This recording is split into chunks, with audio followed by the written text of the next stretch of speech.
Hello, and welcome to this episode of the Reset Podcast. I'm your host, Laura Mignot, CEO of the experience agency D-Flash. Each week, I bring on a different business leader who's doing some game-changing things.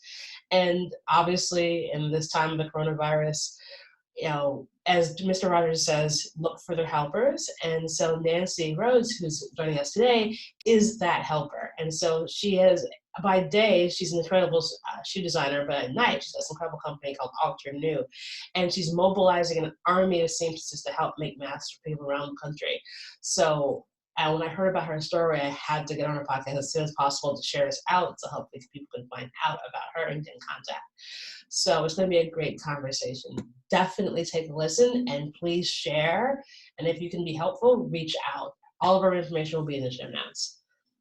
And let's get started. Hey, Nancy.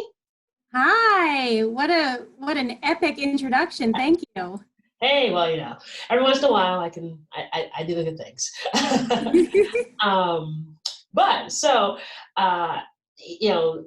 We always start the same way, and I'm super excited to see where your answer is going to be. So, Nancy, what was your first job?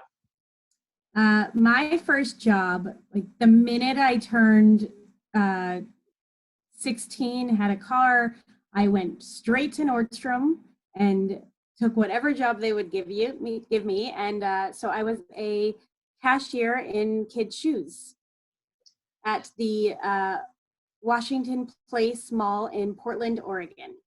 So wait, you literally worked in kids' shoes as your first job, and now you're a shoe designer? So I actually have been wanting to be a designer since I was 3. When I was 3, my babysitter invited my mom and I to go to her fashion show. And in the middle of the fashion show, this ethereal green cape comes floating down the runway. And it was at that point I decided that's what I was going to do for the rest of my life. And so here I am. This is awesome. That's so good to hear. I mean, I wanted to do something when I was 3 and I didn't do it. So that's pretty impressive that you're like, this is the plan and this is what I'm going to do. I did at 15 decide that I should really pick a niche, and I went into shoes. And I don't know why I can't remember for the life of me why that was a decision I made, but I did pivot slightly at that point. At 15. Yes. The horror. So how did you get to be sitting next to me during this insane madness of this coronavirus land? So I've been in the footwear industry for 15 years, and a few years back, many years back, I got laid off from a job, and 2 weeks later got a new job, no problem. And the new job felt a little better, but I was like, am I in this for the right reasons? And I kept wondering, like, what is this fashion culture? And I've always worked in really like high volume businesses, Target, Marshalls, Payless, Burlington, lots of fast fashion in my world. And then a few years after that, I got laid off again. The interesting thing is that I'm kind of a special makeup business. So I'm a lucrative asset to companies because I create volume, but I am the first one to go because I'm not part of the brand. I'm kind of a fringe piece. So when you go to Marshalls, you're not necessarily getting pieces of the line, but you might be getting something that's made up specifically for them. And that's kind of my job. So I get laid off again and ended up with a new job soon after that.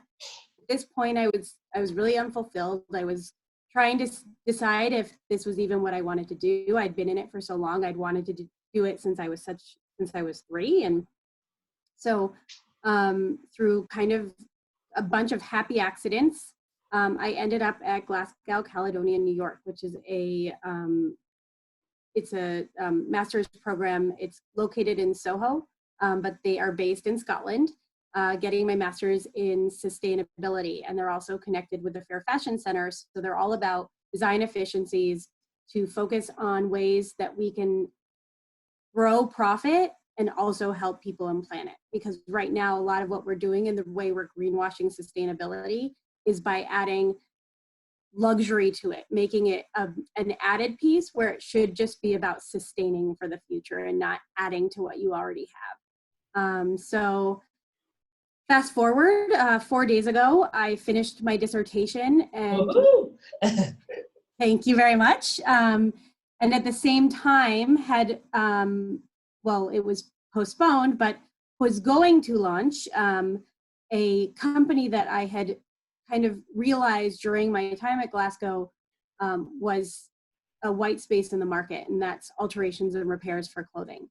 So right now, there's no accessibility, there's no convenience in getting alterations, and so people don't. I actually surveyed 165 people. I did 9 different interviews with fashion industry experts and realized that we want to, it's just that there's no way for us to do it, so it becomes an easy thing to not do. And it's such a sustainable way, and just by extending the life of your clothing, you can reduce your carbon footprint by, like, well, the specific is, 4 months, 24%, but just know the longer you extend the life of your clothing, the more sustainable you are. It's as easy as that. So I had kind of grown this platform of sewers and consumers, and so I turned in my dissertation, and 2 hours later, a friend of mine texts me and she says, have you considered mobilizing your workforce to make homemade masks to help medical workers? And so 2 hours after 18 months of blood, sweat, and tears, I go into 4 days of more blood, sweat, and tears. Of course. Right. I've never been so passionate about something. I really, truly believe that there's a reason why I had created this workforce, and I'm working with this amazing designer, Isabel, who's created a pattern for all our sewers, and we're working with hospitals, we're working with other organizations, we're working big and small, but ours is a very grassroots campaign about making sure people have medical masks. Fantastic. And so, first question, have you been able to get in contact with like New York hospitals, or is this just for New York, nationwide? We've gotten in touch with New York hospitals. We've also gotten in touch with an organization, Masks for Medicine, and they are also providing. The difference is, and what we're trying to provide is materials to sewers. So right now, only sewers who have materials are able to help. We've actually just purchased, I'm looking at my thing, I believe 50,000 yards of elastic, and right now 450 yards of cotton muslin. Mm-hmm.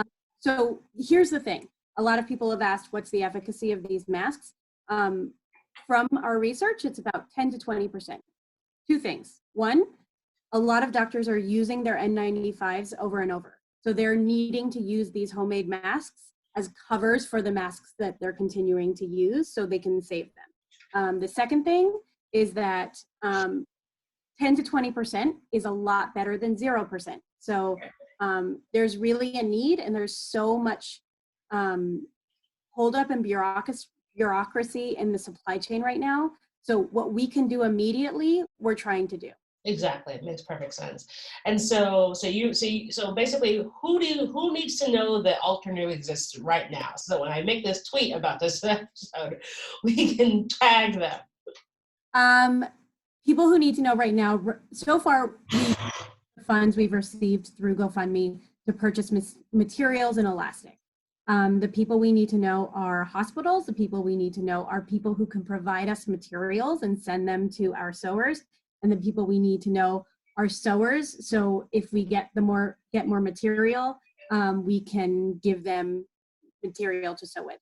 Got it. So like Joanne Fabrics or Michaels or even Walmart, who needs would probably be people who need to know. 100%, yes. Okay, cool. All right, so we'll throw those guys in the show notes and be like, hey, if anyone knows anybody at Joanne's or Michael's who could help, that's where you need to go. And you've got a GoFundMe, which we'll also put in yes, show notes as well. And so with these particular masks, you guys already have the pattern. You have hospitals who will accept them. So you've already confirmed that they will be accepted if you make them. And how many sewers do you have at the ready to make this stuff? It's grown exponentially. Right now we have 80, but it's growing, and we have capacity to make with our current workforce and the ability to get them all materials. We can make up to 35,000 masks, and that will grow the more material we get and the more sewers we get. Awesome. And so how are you finding the sewers?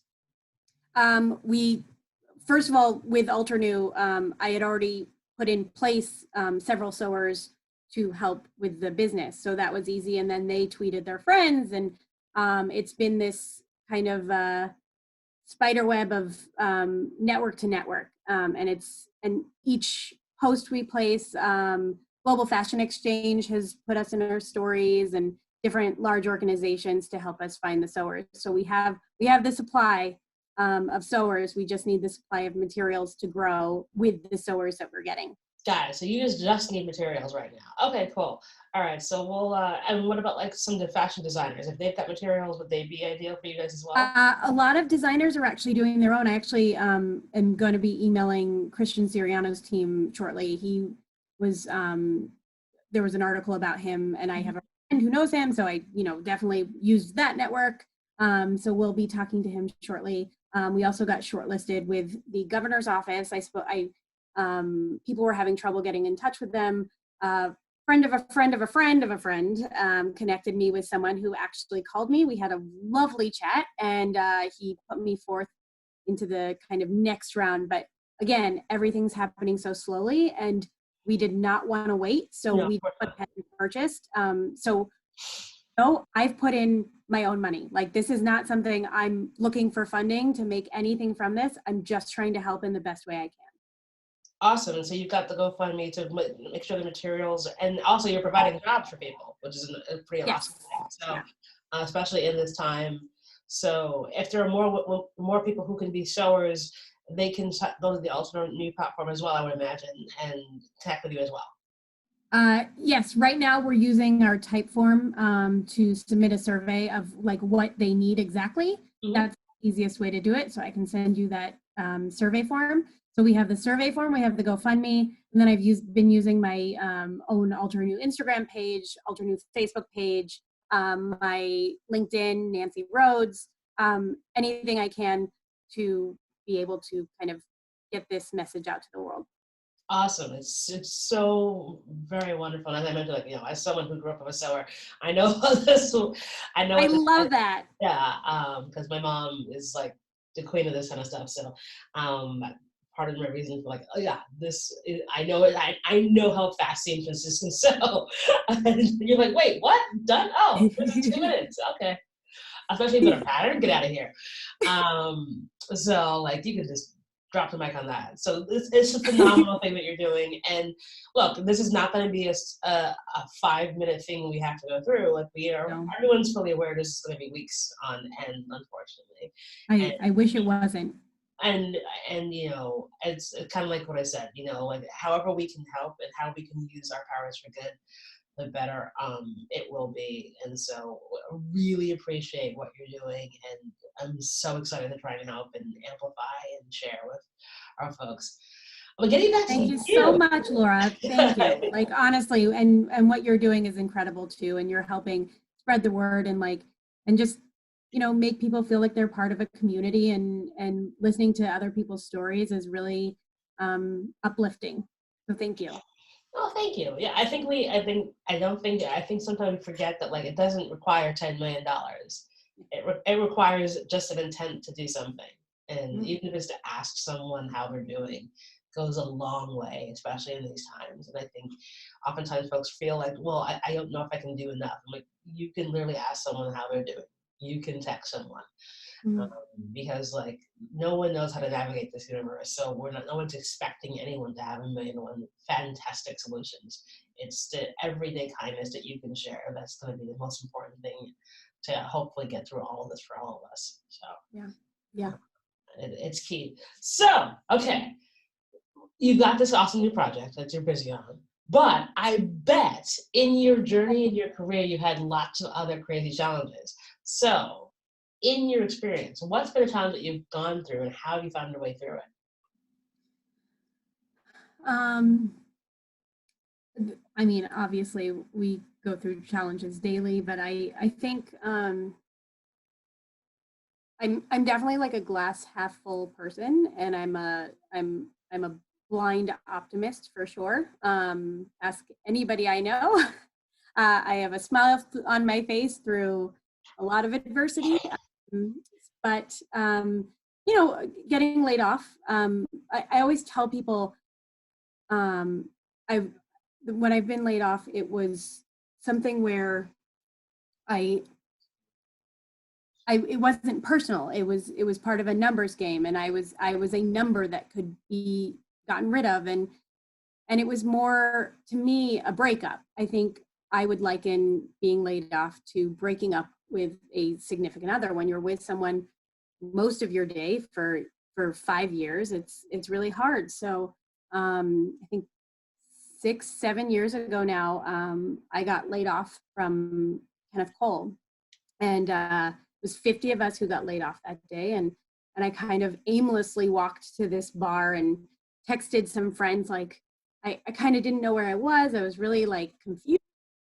and so I ended up walking into this bar, and I'm sitting there just kind of not realizing what I should do, and all of a sudden I turn around, and one of my dearest friends, I met him when I first moved here. He went to Washington State. I went to University of Oregon. He played football. He's 6'8" and just as big, and but the biggest teddy bear you've ever met. And he had taken a cab from his office to come meet me to make sure I was okay. And I just started bawling. And it was at that moment I realized that I was so lucky to have this huge network of support. And through the day, as people, you had other people who got laid off who met me there. You had people who were still working but wanted to come and talk to us and make sure we were okay. My friends joined us, and it ended up being this just really supportive, wonderful day, and completely unexpected. And so it was, you know, I look back now, and while at the time I thought it was the worst day of my life, I realized it was actually, you know, the first day of the rest of my life. Awesome. That's so incredible. Two questions. So wait, you're an Oregon Duck. I am. Go Ducks. Are you part of the Alumni Association? It's in New I York. used to be the president of the Alumni Association. Oh, because like okay, so one of my good friends is vice president now. The world is so small. We will chat offline about that. Yeah. Positive, I know her. Yeah. That's the world is so small. Yes, I'm at every single one of their events. Oh, awesome. I mean, I've been to Sidecar, Union Square a million and one different times for the games. Because I'm like, all right, I like football and I like beer. So why not go to the games? Yeah. Wow, the world is tiny. Two of my favorite things as well. Have you now that I think about it, have you talked to the Alumni Association? Because they're everywhere here in New York at different companies. Yes, I have. Cool. We've talked, and they've spread out to their networks as well, which has been great. Awesome. Yeah, the world is so small. You know, yeah, I think it's a key thing about a lot of this stuff is that, like, again, especially in this time period, when I think a lot of people feel very alone, and they forget how much people actually are there to help and want to help. I mean, I'm sure you similar. I've gotten texts from people I haven't talked to in years, or an email being like, "Oh, hey, how are you?" And I'm like, "What?" But it all comes from a nice, genuine place. I think definitely. I think that's one of the weird kind of but pleasant surprise outgrowths of a lot of this is that people are reaching out and connecting in really beautiful ways.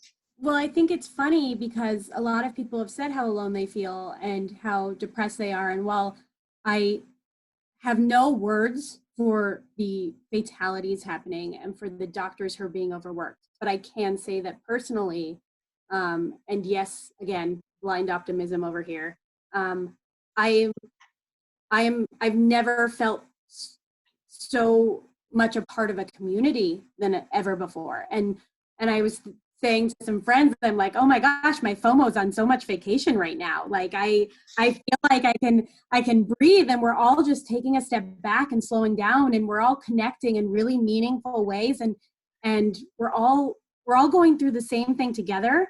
And it's such a rare and unique experience. And I feel like in 30 years, we're going to be chatting with each other. So where did you hunker down for COVID, and what did you do, and what were your learnings? And there are going to be so many people who just come out of this changed, and we're seeing that generosity, and we're seeing people's true colors. We're also seeing the people who are still going on vacation and posting about it for I don't know what reason. I don't know that either. I know some people do, but I'm like, y'all read the room. Yeah.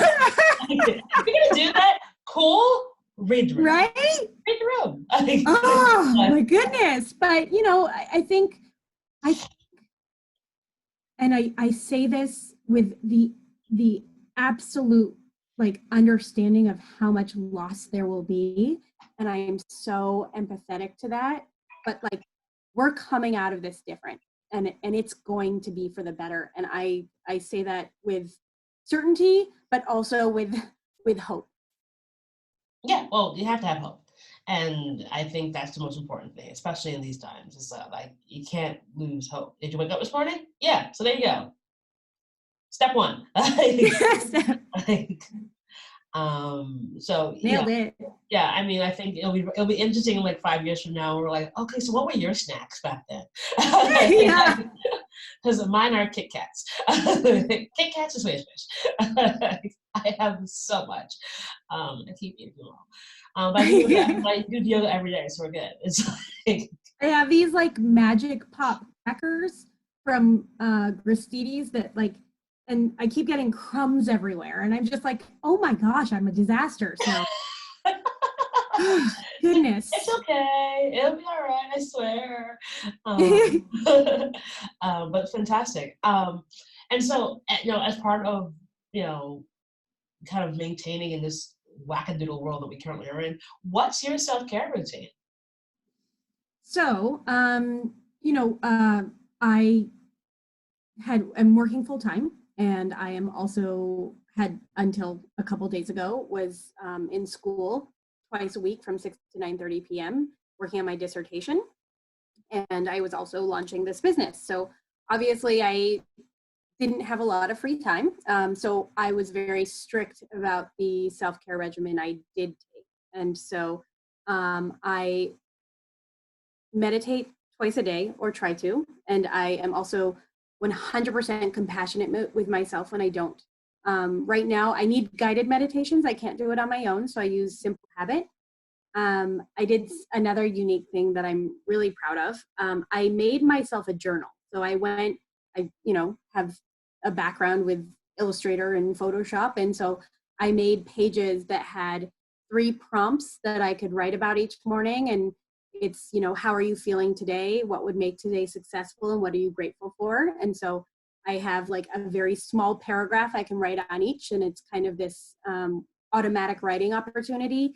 And then on that same page have a couple of checklists, like, did you meditate? Did you fill out your journal? Did you exercise today?